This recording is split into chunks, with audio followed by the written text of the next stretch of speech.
कि नानक साहिब जी प्रतिदिन बेई नदी पर स्नान करने जाते थे और वो परमात्मा अपने इन दृढ़ भक्तों को, अच्छी आत्माओं को खोजता फिरता है।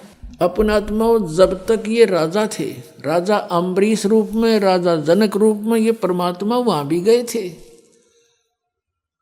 लेकिन उस समय हम नहीं सुनते, क्योंकि हमारे को यहाँ का झूठा सुख परिपूर्ण होता है। और जब हम एक हैंड टू माउथ हो जाते हैं तो भगवान को अवश्य खोजते हैं। अब कलयुग का समय परमात्मा ने इसलिए निर्धारित किया था, और काल तो राजी हो गया, 3 युगों में ना ले जाना। मालिक को पता था कि 3 युगों में ये भक्ति ना करें, क्योंकि सबके पिछले संस्कार अच्छे होंगे, कुछ ना कुछ उपलब्धि इनको अपने अध्यात्म की वैसे भी होती रहेगी, पिछली बैटरी चार्ज है तो ये मानने को नहीं। और जब कलयुग में आऊँगे इनकी सारी बैटरी डाउन हो लेगी, और जो क्रिया ये करेंगे उससे कोई लाभ इनको हो को नहीं, ब्रह्मटी हो जाएगी। और फिर हम आएंगे या मेरा दास आएगा, ये सतनाम का चार्जर लाओगा, बैटरी लानते ही ऑन हो जाया करे 2 मिनट पाछे, और फिर कितना काल करो, कुछ भी काम करो, तो ऐसा होगा। तो नानक साहिब जी पिछले संस्कार से वहाँ बैठकर चिंतन करते थे, हमेशा भगवान के ध्यान में रहते थे। जैसा भी ब्रजलाल पांडे से उन्होंने पढ़ा सुना था, उसी आधार से विष्णु जी को सुप्रीम पावर मानते थे। आदरणीय नानक साहिब जी, आदरणीय परम पूज्य कबीर परमेश्वर जी, ये समकालीन थे।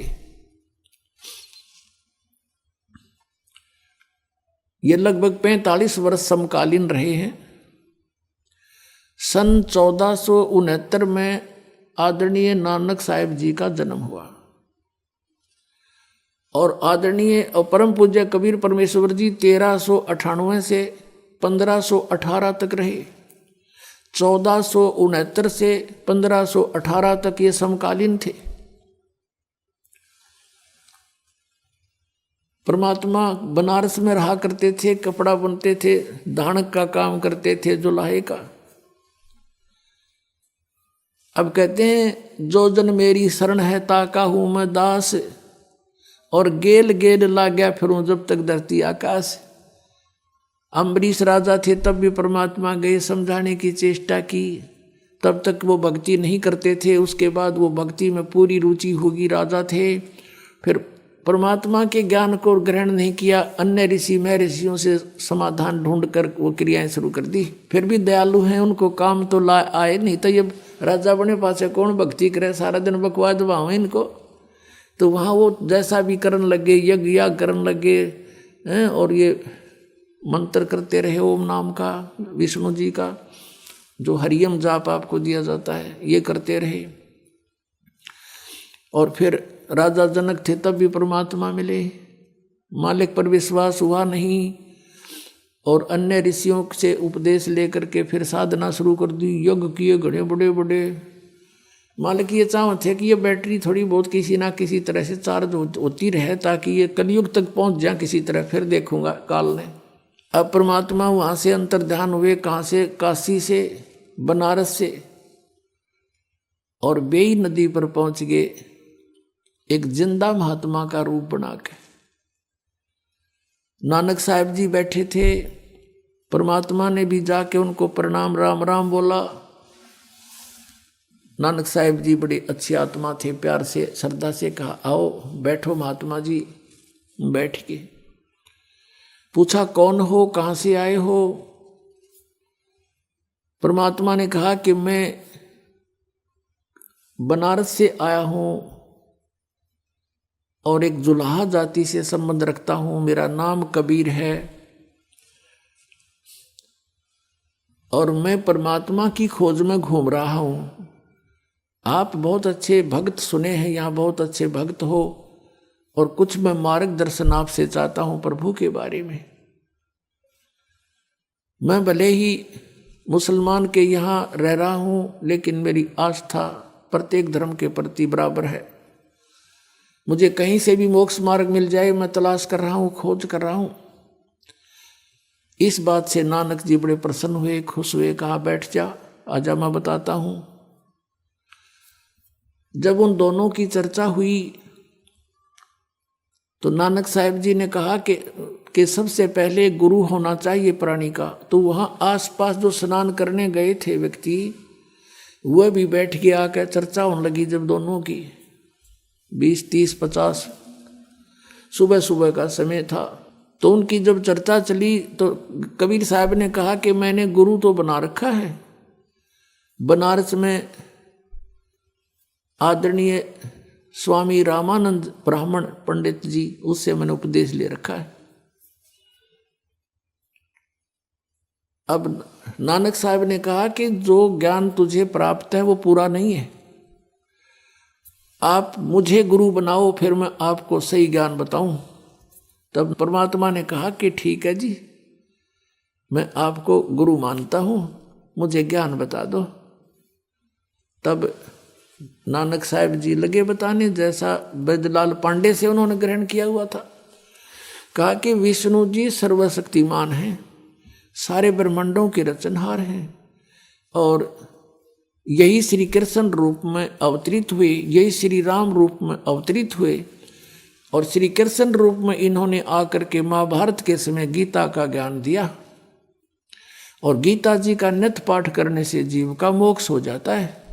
और हरे कृष्ण हरे राम सीताराम राधे राधे श्याम मिला दे, इस तरह के मंत्र और ओम मंत्र, ये सारे कुछ बता दिए। जो ये ब्राह्मण गुरु या हिंदू धर्म के जो ये नकली गुरु बताया करते थे, नकली नाम, वो सारे बता दिए कि ये जाप करने चाहिए, एकादशी का व्रत करना चाहिए।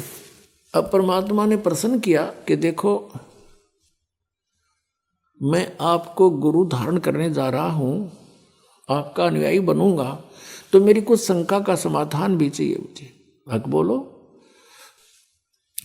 आप जी कहते हो कि श्री कृष्ण जी श्री विष्णु जी अविनाशी हैं, ब्रह्मा विष्णु महेश तीनों अजन्मा हैं, इनकी जन्म मृत्यु नहीं होती, और आप इनको सर्वेश्वर कहते हो, और आप ये भी कहते हो कि गीता जी का ज्ञान श्री कृष्ण जी ने बोला। हाँ बिल्कुल सही है, नानक जी बोले। तो आप गीता जी अध्याय नंबर 4 के श्लोक 5 और 9 में देखिए, और 2 के अध्याय 2 के 12 में, 10 के 2 में, इनमें यूं गीता ज्ञानदाता कहता है मेरे तो जन्म और मृत्यु होता है, हम अविनाशी नहीं हूं। फिर आप कह रहे हो ये अविनाशी है। अब नानक साहब जी के पास कोई जवाब नहीं था। परमात्मा ने कहा कि आप हरे कृष्ण हरे राम सीताराम राधे श्याम ये जाप करते हो, गीता जी में ऐसा कोई मंत्र नहीं है, केवल एक ओम मंत्र है, एक ओंकार जिसको तुम बोलते हो। तो नानक साहब ने कहा कि मैं ओंकार भी जाप करता हूं और ये भी करता हूं।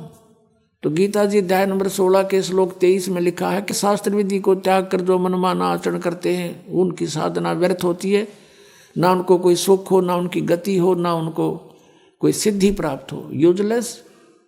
अब नानक साहब जी डेली पाठ करा करते गीता जी का, उनको याद थे श्लोक। तो गीता जी में केवल लिखा एक ओम अक्षर है, उसके अतिरिक्त जो आप अन्य जाप करते हो वो व्यर्थ है। जैसे कोई एक जड़ी है और उससे लाभ होना है, उसके साथ और जड़ी मिला दी तो वो यूजलेस हो जाता, निष्क्रिय हो जाएगी, जड़ी का यूज भी नहीं होगा आपको। तो ये साधनाएं तो नहीं करनी चाहिए थी।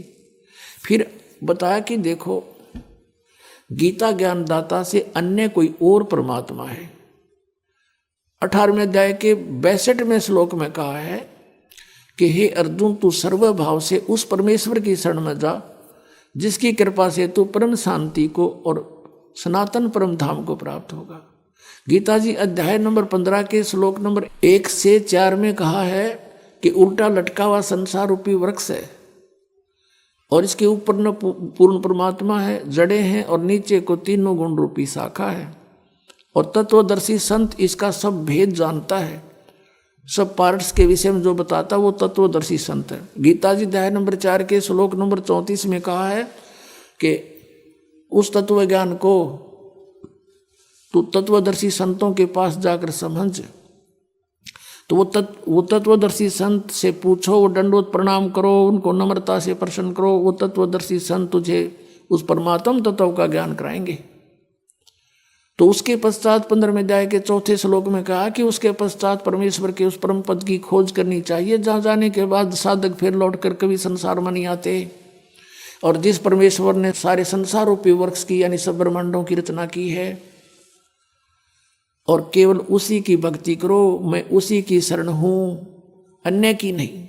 आपका गीता ज्ञानदाता कह रहा है कि और है कोई परमात्मा, उसकी भक्ति करने से पूर्ण मोक्ष होगा, कभी जन्म मृत्यु नहीं होती। वो परमात्मा कौन है, मुझे वो बता दो महात्मा जी, मैं आपका पक्का चेला हो गया। अब वो ज्ञान दो गुरुजी। अब गुरुजी के पास तो वो ब्रजलाल पांडे वाला ज्ञान था, घिसा पिटा। और फिर परमात्मा ने कहा ये ब्रह्मा विष्णु महेश नासवान है, इनकी जन्म मृत्यु होती है, ये अविनाशी नहीं है।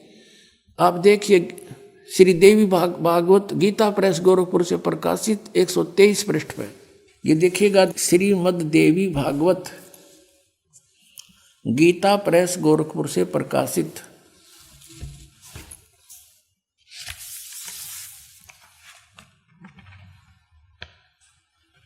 संपादक हनुमान प्रसाद पोदार चिमनलाल गोस्वामी। और ये कहाँ से छपा है ये देखिएगा। प्रकाशक हैं गीता प्रेस गोरखपुर, गोविंद भवन कार्यालय कोलकाता का संस्थान। ये इनके फोन और फैक्स नंबर है।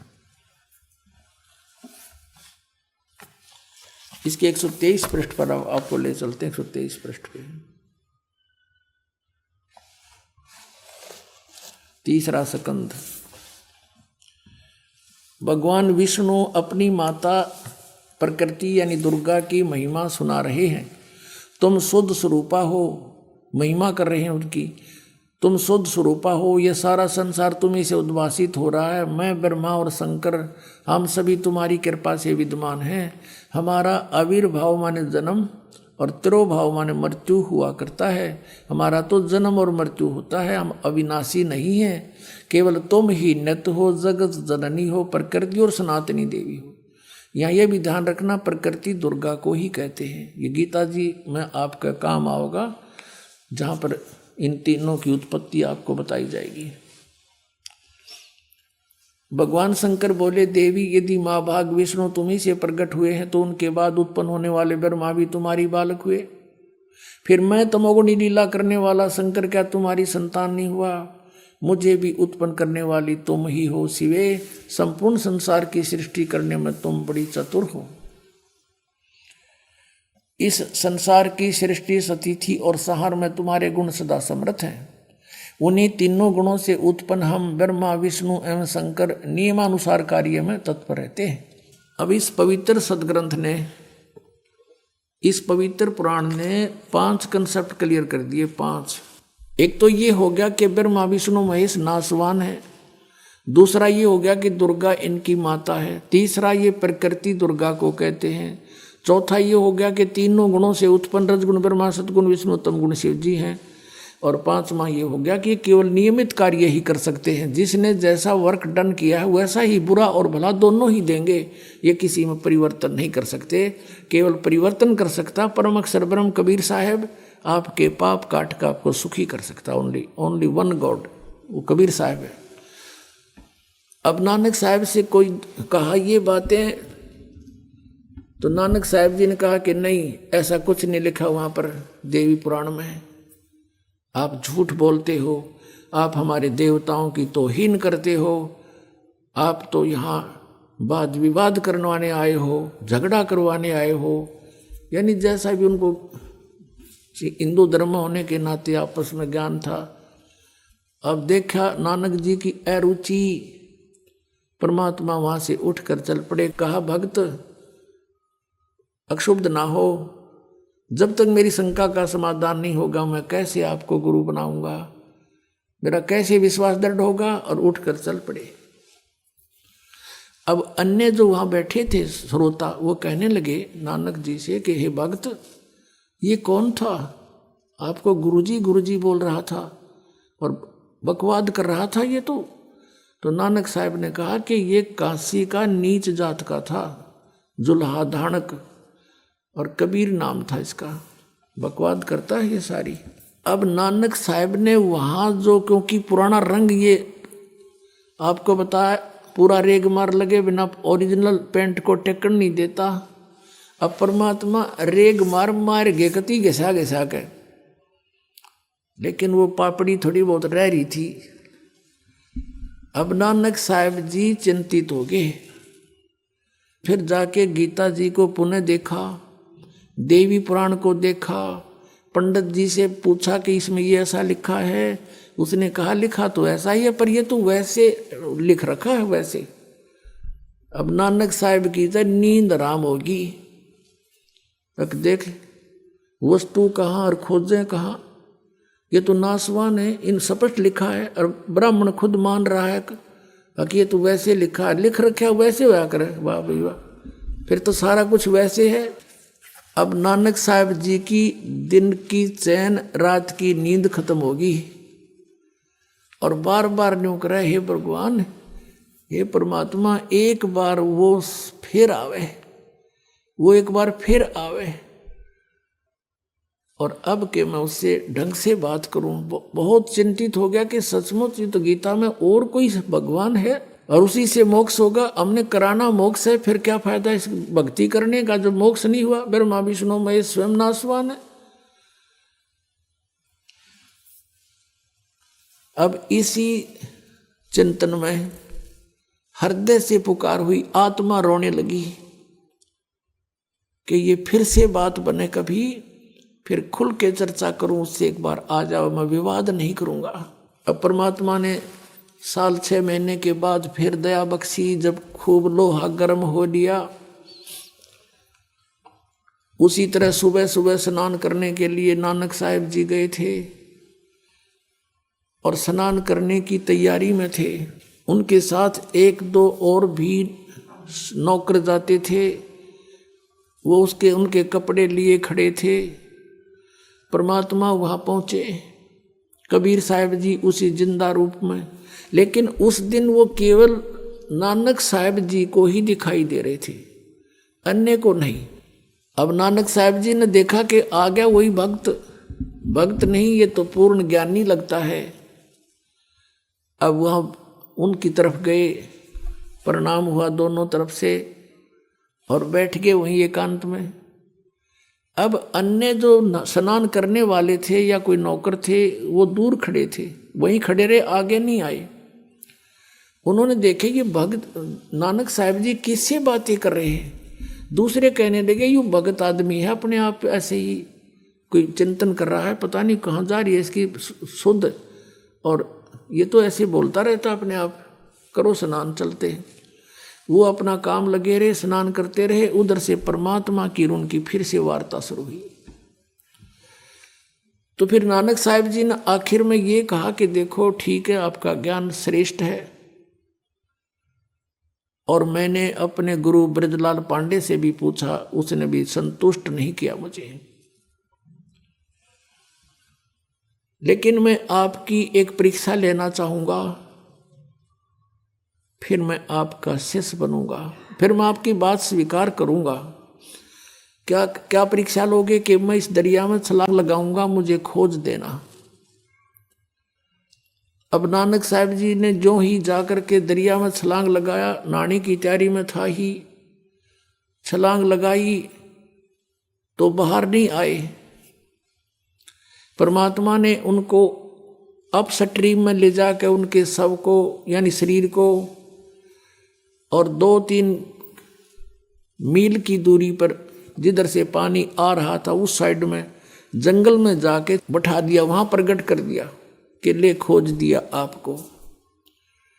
तो नानक साहब जी कहने लगे अब बैठ जाओ, कुछ वार्ता करेंगे, अब मुझे डिटेल से बताओ। तो परमात्मा ने सृष्टि रचना सुनाई।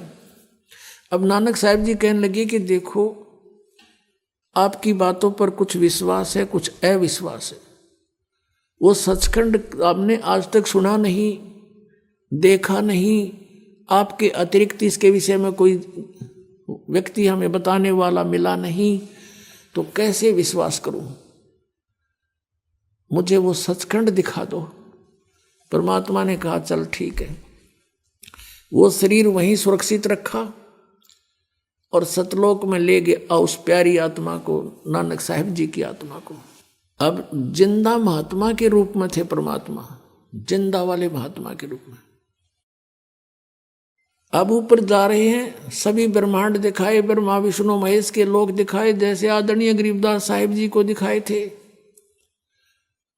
जिनके उपलक्ष्य में ये 7 दिवसीय सत्संग हो रहा है कि वो परमात्मा आदरणीय गरीबदास साहिब जी को मिले थे सन 1727 में, जब 10 वर्ष के थे गरीबदास साहिब जी। और फाल्गुन उतरते की द्वादशी, फाल्गुन सुदी द्वादशी को दिन के 10 बजे वहां प्रकट हुए थे, छुडानी गांव के जंगल में, खेतों में। तो ऐसे गरीबदास साहिब जी को ले गए थे, ऐसे ही सभी महापुरुषों को ऐसे ही एक जैसा ही वहां दिखाते हैं सबको।